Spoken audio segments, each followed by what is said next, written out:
you want to know about most powerful hypersonic passenger aircraft? Hypersonic passenger aircraft. It flies at Mach 590, 0 feet above the Earth. It will move people from New York to London in 90 minutes. We're going to build speeds of Mach 5 plus at an affordable price of $18 million, much less than a billion-dollar jet for the U.S. The U.S. next-generation hypersonic fighter jet engine was built with one of the most unlikely sources, a startup company. Hermes is an Atlanta, Georgia-based company that specializes in hypersonic flight. This focus has allowed them to surpass Boeing, Raytheon Technologies, and Lockheed Martin in developing a jet engine that enables aircraft to take off from a standing start. After hours of testing with aviation experts, it was revealed that this new engine, called the Chimera, in reference to the fire-breathing mythical creature, is anything but mythical. The main advantage of this engine is obvious. Tests have shown that it does exactly what was promised.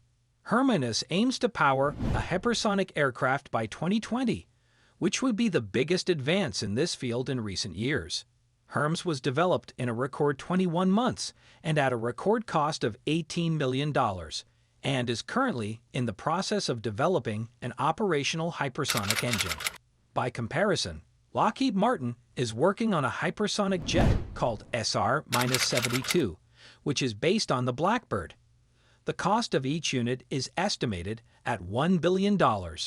Surely the cost of the engine would exceed the $18 million price tag for Hermes Chimera when, after nearly a decade, industry leader Lockheed Martin has yet to show significant progress in developing a hypersonic jet. How has Hermes, a startup company, managed to make such rapid progress while Lockheed Martin has not? To answer this question, we need to look at what a turbojet ramjet is.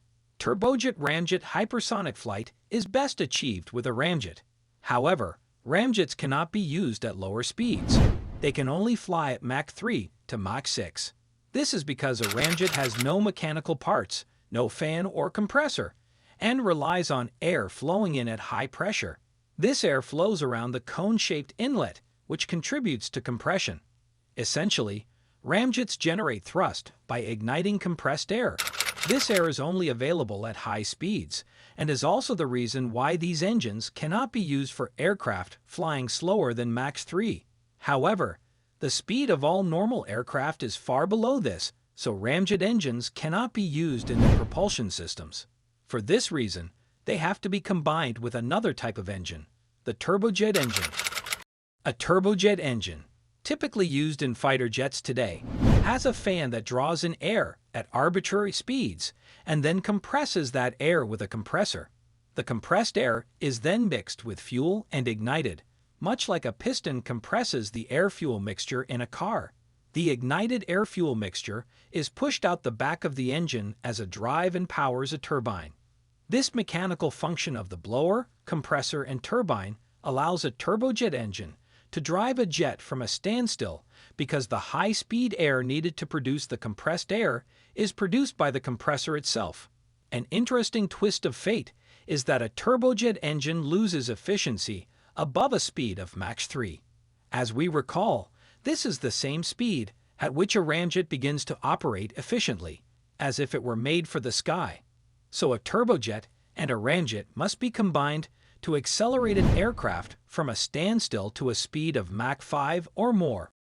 This combination forms a new engine called the turbine-based combined cycle engine, or TBCC engine for short. Hermes has developed a hypersonic engine in this way and built a TBCC engine called the Chimera. With a full-range, air-breathing hypersonic engine like Chimera, and without the need for a rocket for additional propulsion, Hermes paves the way for operational hypersonic flight, aircraft that can be rapidly redeployed. Hermes aircraft are designed to operate at conventional airports. This is important not only for hypersonic testing, but also to achieve Hermes' goal of conducting both military and commercial hypersonic flights. To ensure the aircraft integrates well with commercial hypersonic traffic, the startup has taken a number of low-cost, rapid manufacturing steps, including additive manufacturing. Already, about 15% of Chimera is 3D printed. If the trend continues, Hermes will have a second military plane in 2025 and a passenger plane in 2029. But unlike other startups, Hermes could be the first, on a strategic level, or they could be surpassed by another company in the future.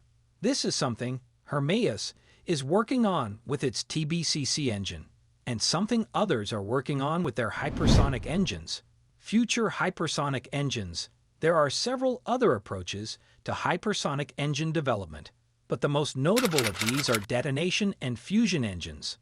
As an overview, fusion-powered engines work similarly to how nuclear bombs derive their explosivity, while detonation engines work by harnessing the power of detonations. Now, a detailed look. Detonation engines harness the power of detonations. Yes, detonation as in the explosion of a bomb. There are multiple types of detonation engines, the most advanced of which is the rotating detonation engine. However, this engine was birthed from the pulse detonation engine, which in itself was birthed from the pulse jet engine. Number 1. Pulse jet engines.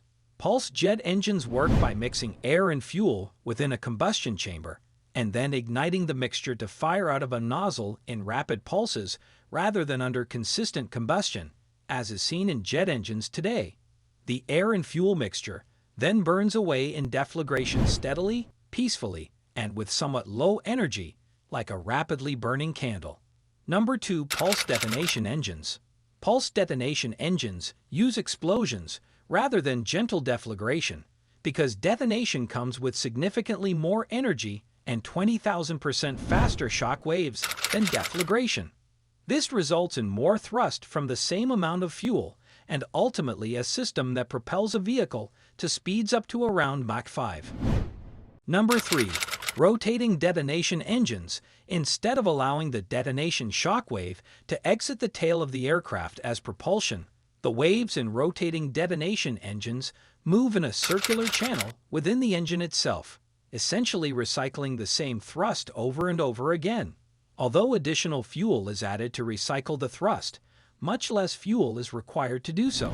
The energy released in such a reaction is the source of the explosiveness of thermonuclear weapons or fusion engines.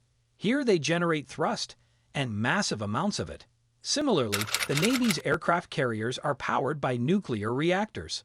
The U.S. would then no longer have to consume 2 billion gallons of aviation fuel each year, while having enough thrust to propel aircraft to hypersonic speeds.